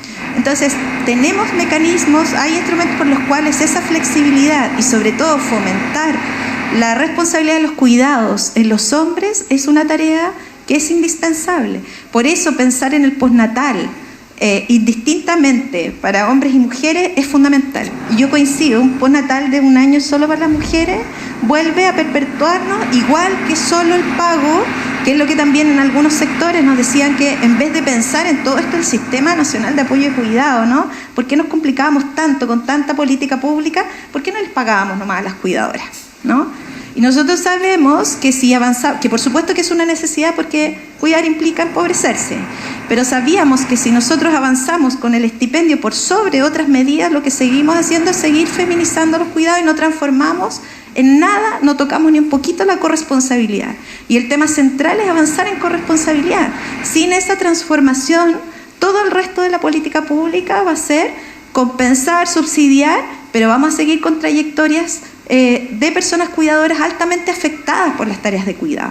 Y por eso la corresponsabilidad de género y la corresponsabilidad social, que implica también cómo acompañamos en tiempo, en empatía y en conocimiento respecto a las tareas de cuidar. Por eso yo pongo quizás el ejemplo que a veces es más dramático respecto a la imposibilidad de control sobre algo que es externo, por ejemplo, que tiene que ver con la atención en salud pública. Y eso es una realidad que muchas veces, y lo voy a decir como en mi vida anterior de académica, invisibilizamos todo lo que implica, ¿no? Toda la gestión que implica acompañar a las personas que tienen dependencia en control de salud. Entonces necesitamos, y existen mecanismos para eso, existen respaldos, no estamos hablando solo de carta blanca, sino que hay comprobante, respaldo, instrumental. Y creo que ese instrumental que también tiene la política pública es importante también que sea utilizado por todas las instituciones, de manera que efectivamente generemos estándares cada vez más comunes y menos excepcionales, ¿no? Que eso me parece fundamental. Que no dependa tanto de la conversación entre dos personas y que sí puede hacer algo que puede hacer de todos. Creo que es súper importante eso y tenemos que avanzar. Yo creo que los espacios donde existe flexibilidad son súper importantes. Es muy bueno entender que si cada persona es como un universo, cada familia, cada manera como una familia se forma, porque a veces una familia son 2 personas, a veces una familia es una persona y un perro, puede ser también, hoy día también tiene eso. Pero que se entienda que son universos distintos, pero que sí, yo creo que la norma principal va basada y tiene que regir para todos y que todos tengan esos derechos, obviamente. Yo creo que siguiendo en esa línea, ya estamos hablando un poquito sobre eso, pero me gustaría preguntar desde cada uno de los estamentos, y yo veo que el Ramón tiene ahí sus avances alcanzados en la PUCB. Estaba leyendo aquí por encima. Me gustaría preguntar, y ya voy a partir la conversa por él, cuáles son las medidas y también las buenas experiencias que se han implementado ya para apoyar la conciliación en cada uno de los estamentos, ya sea estudiantes, sea académicos, sea personal administrativo. Y podemos partir entonces por ti. Gracias. Hice muy grande la letra de mi no, yo que tengo la vista buena. Muy buena vista. Bueno, sí, y yo quiero agradecer también la invitación y lo que destaca Osvaldo respecto a los avances en la universidad. ¿Sí? A veces no alcanzamos a observarnos y creo que efectivamente hay avances. Y entre ellos hice un pequeño listado ahí con apoyo de mi equipo de Loreto, y estuvimos viendo, y efectivamente en la forma que hemos ido implementando la 21.645, la flexibilidad horaria en los casos de cuidado, que es una cuestión real en nuestra universidad. el apoyo al cuidado de las personas, y tenemos los convenios con los jardines infantiles que son fundamentales para el día a día. Íbamos mejorando las condiciones, ampliando los convenios. Espacio de cuidado infantil y la institución durante las actividades puntuales, los seminarios, jornadas extensas, los permisos breves para acompañar a los hijos con necesidad especial en situaciones médicas, por ejemplo. En el ámbito del bienestar, también familiar y comunitario, días de permiso anual y semanas de receso, también son importantísimas. Tenemos 5 días anuales, 5 administrativos, que se pueden utilizar. Ustedes también conocen nuestro receso. Tenemos un receso interesante que valida esta posibilidad de la convivencia familiar, de tener esta vida fuera del trabajo que se espera, y aquí estamos tratando de hacer la carne, de que sea cada vez más evidente. Actividad familiar en la institución. Recién estuvimos con el Día del Niño, una actividad preciosa que se realizó aquí en Kansas Central. La Navidad también. La Navidad, que es una tremenda actividad que hacemos en la Quinta Copton. Espectacular esa actividad. Si no han ido, tienen que ir, porque es grande, es preciosa, muy buen nivel. Está lejos, pero es un lugar muy bonito. También programas de vacaciones escolares, eso es en verano. Aquí hay niños, sí, en invierno, en las vacaciones. Los papás de acá lo saben, porque saben que pueden confiar en nosotros, y ahí estamos. Es una cuestión que valoramos mucho. Lo que tuvimos recientemente también allá con la DIDAF, Sofi, estas actividades que les generamos con los tutores nuestros, lo pasan espectacular. Después no se querían ir. Entonces, estamos, lo saben, no se querían ir. Estamos avanzando en ese sentido, también en el apoyo psicosocial, que es fundamental. Orientación psicológica subsidiada, eso es parte de los beneficios que tenemos. Talleres de paternidad y corresponsabilidad, capacitaciones sobre conciliación y manejo del tiempo. Entonces, aquí hago una nota, que tú te pudiste dar cuenta y la observaste, hice una nota de cosas que son realmente avances, ¿ya? Y queremos seguir profundizando en esto. Creo que ya toma mucho tiempo, pero creo que eso es un punto respecto a lo que estamos haciendo. Y algo también que me pasa, Manuel, las 40 horas. Somos una organización que ya está viviendo, y creo que se ha sentido, ¿no? Lo hemos sentido, y es maravilloso. Así que creo que sí, estamos avanzando, estamos orgullosos del camino recorrido, y creemos que siempre podemos mejorar, pero estamos en esa línea. Por si acaso, yo no estaba leyendo todo, pero sé de muchas cosas, porque justamente, o sea, yo puedo decir que yo entré a la Católica hace 8 años, cumplo 8 años ahora. Y claro, cuando yo vine de Brasil, por si acaso, y llegué con mi hijo muy chiquito, tenía 11 meses, y obviamente que la primera cosa era, ¿qué voy a hacer? Porque no tenía red de apoyo, no tenía familia, no tenía nadie. A buscar un jardín, y me dijeron así: no, anda a conversar con la Sofi en bienestar, porque ahí te va a orientar. Me dio todo el listado de los jardines, entonces súper bueno sentirse apoyado en ese sentido, es súper importante. Y lógico, después de todas las otras actividades que han hecho en verano con los niños, que ahora igual están en los 3 campus, están en Sausalito, están acá, están en Curauma, eso es súper bueno, porque a veces uno está en Curauma y tenía que bajar a traer a los niños, entonces está allá, eso es súper bueno, y realmente hace diferencia, porque uno en verano, en las vacaciones, se vuelve loco pensando qué voy a hacer con esos niños, porque tú estás trabajando y no puedes dejar de trabajar. Y otra cosa que me disculpa meter, pero necesito hablar porque es una cuestión también personal, es que claramente que la cuestión de la sala cuna universal es algo que está en ley hoy día, y que nosotros acá en la Católica hemos aplicado, y yo creo que es súper importante, porque obviamente que aquí hablando en conciliación no es como, bueno, yo voy a llevar a mi hijo a todas mis actividades de trabajo, porque no debería funcionar así la conciliación. Yo muchas veces ya incluso acá fue la primera actividad que tuve que venir con mi hijo a un conversatorio acá, porque no tenía dónde dejarlo. Pero es súper importante avanzar en eso, porque yo cuando estoy trabajando en la oficina quiero estar dedicada a lo que voy a hacer en mi trabajo, en mi labor.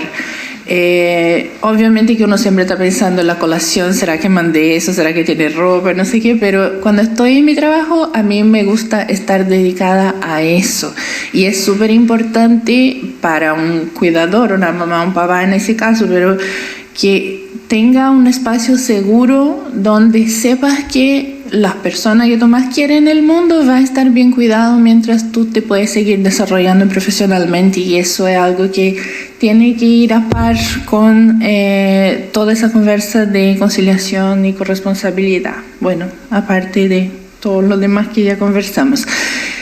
Sobre sindicatos. Algo más lo que plantea don Ramón, en relación a también los capítulos que tenemos de cuidadores.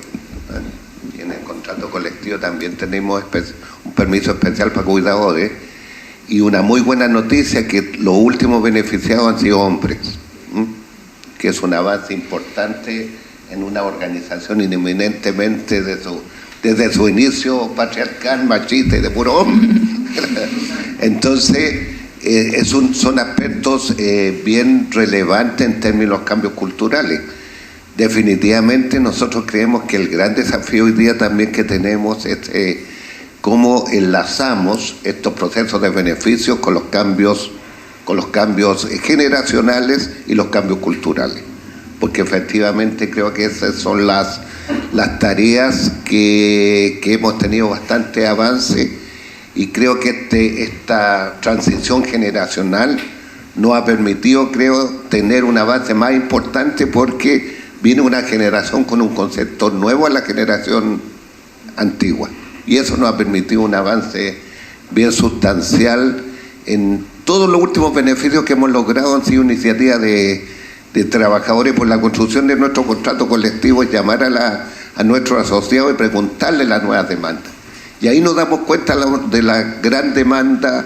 Por ejemplo, en una negociación colectiva el gran desafío era tener más tiempo. Hicimos una encuesta, qué es lo que necesitaban, y nos sorprendimos, todos pensamos que eran remuneraciones, no era tiempo. Querían tener más tiempo, porque ahí nos dimos cuenta que habían grupos familiares, que habían posibilidad de juntarse con su hijo. La demanda era cómo conciliamos también las vacaciones de invierno con los periodos de vacaciones escolares de los niños. También se buscó una medida transitoria con los 5 días institucionales.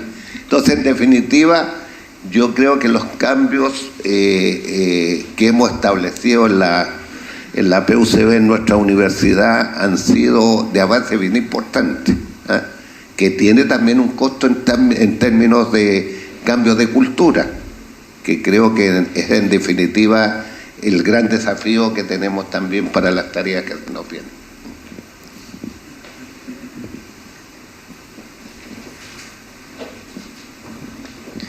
Mencionar aquí en mi calidad de estudiante de cuáles son los avances. No sé si es que hay presente aquí estudiantes que tengan la condición de cuidador, o si no, como para simplemente presentarlo como avances sustanciales, como el aumento monetario de la beca, que anteriormente esta reforma era de 25.000, que poco se podía hacer. Se agradece la suma, pero poco se podía hacer.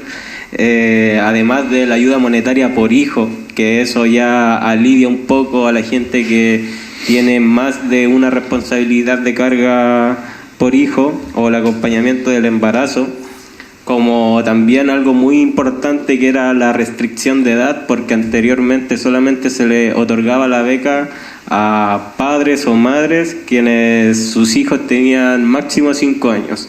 Entonces nosotros como estudiantes entendemos que la responsabilidad de cuidar no es solamente desde la primera infancia, sino que es hasta que un hijo se puede solventar por sí mismo. También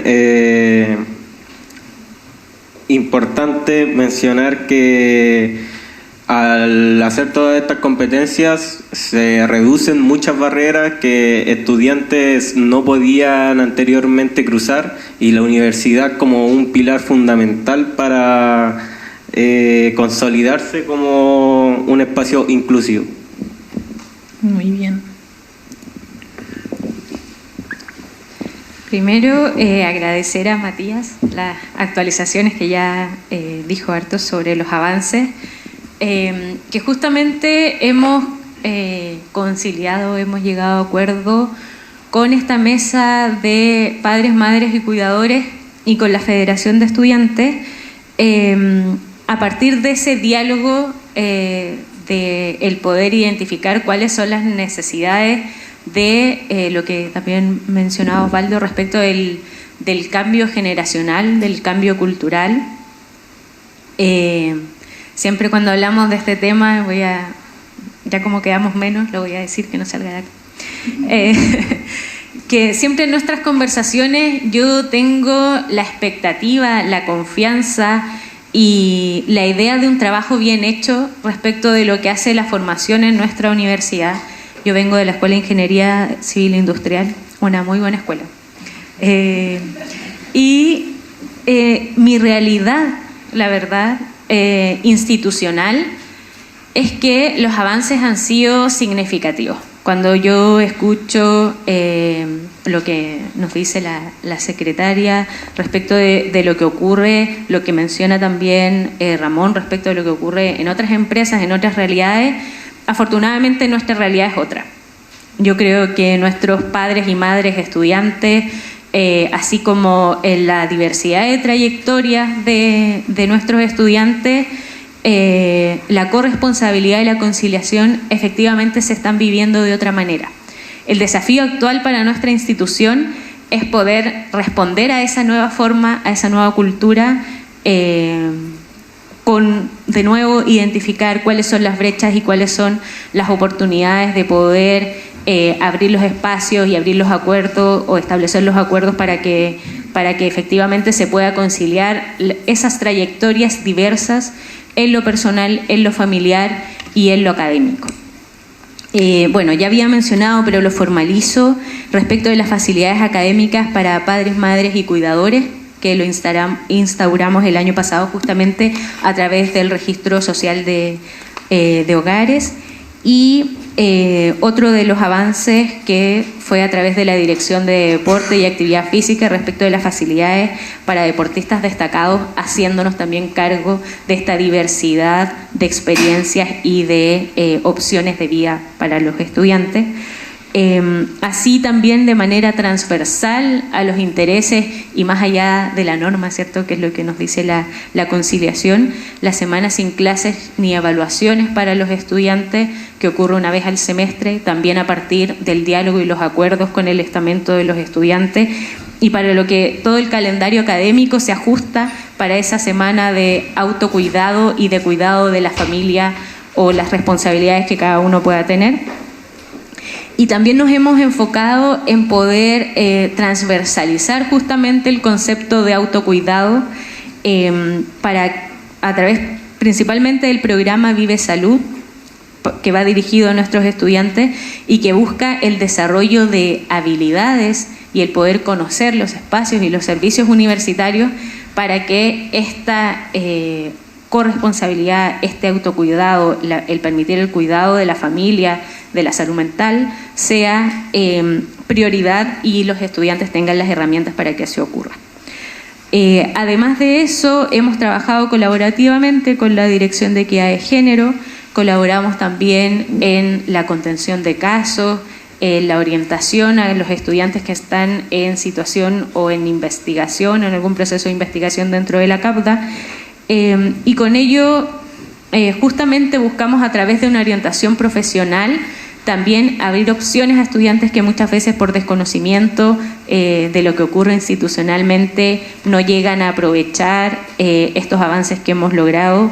Me parece que en el caso de los cuidadores aún tenemos un desafío, pese a que está instaurado desde el 2024, yo creo que todavía nos quedan casos por pesquisar.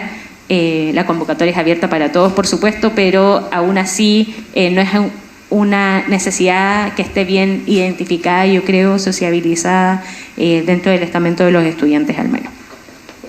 Así que eso, nuestra idea justamente es el llamado a todos los estamentos a seguir en ese diálogo de identificación de brecha El cambio cultural, tanto en la PUCB como a nivel nacional, está siendo vertiginoso respecto de cuáles son las necesidades de corresponsabilidad o qué implica ello. Así que nos quedan buenos desafíos por delante. Yo solo quisiera, aprovechando que mencionas el tema y compartiendo también lo que nos dicen los estudios de INJUV, si en la población en general es difícil que las personas se identifiquen como cuidadoras, decir yo soy cuidadora, porque la respuesta habitual es que yo con amor cuido a mi abuela, es que yo, ¿no? Pero autodefinirse como cuidadora implica valorizar el rol del cuidado y atribuirle también, identificar precisamente también los costos que puede tener, ¿no? Y eso no es tan simple. Si eso en la población general es con lo que nos encontramos, por eso tenemos una subidentificación importante a pesar de las campañas y del trabajo, lo que nos dice INJUV es que en jóvenes es más difícil aún. Porque dice, si en realidad no es que yo cuido, lo que pasa es que yo soy el encargado, el único que puede llevar a mi abuela al control, ¿no? Bueno, eso es ser cuidador. Entonces, esa identificación es mucho más difícil en los jóvenes porque además tampoco es que es algo que es súper valorado, ¿no? No aparece dentro ningún influencer joven, ¿no? Lo tenemos en la lógica de estar mostrando, por ejemplo, hoy día como ícono y por lo tanto no luce mucho, ¿no? No es algo que luzca mucho. Y yo creo que eso es un desafío importante tal como lo señalabas, porque identificar que hay acciones cotidianas, cada persona que tiene que asistir a otro en acciones cotidianas de la vida y que eso es cotidiano y permanente, puede identificarse como persona cuidadora. Y yo creo que eso, y por eso están los instrumentos para que puedan acreditarse como tal, como la credencial, ¿no? Entonces yo creo que allí efectivamente yo comparto y lo hablábamos, ¿no? También es un desafío conjunto y por eso nosotros ponemos a disposición también, por ejemplo, el estudio de Juventudes Cuidadoras de INJUV que presentamos en el 5º centenario, porque de todas maneras es necesario socializar porque hoy día las tareas de cuidado son la razón por la cual un porcentaje importante de jóvenes, mujeres y hombres, no están ni estudiando ni trabajando, y por eso no debemos decirles nini, sino que precisamente están en tareas de cuidado, ¿no? Y eso me parece importante también señalar. O apoyando también quien está en esas tareas, porque a veces la mamá no puede trabajar, entonces el hijo va a tener que trabajar para poder ayudar en la casa, es el tema. Entonces, bueno, lamento muchísimo, pero el tiempo se nos escapa. Ya hablamos un poquito sobre los desafíos, que eran la última pregunta, entonces dejamos ahí planteado. También vamos a tener un café a la salida, así que podemos seguir discutiendo. Y a continuación, entonces, invitamos a nuestra directora Jessica Herrera, directora de Equidad de Género de la PUCB, para compartir unas palabras de cierre.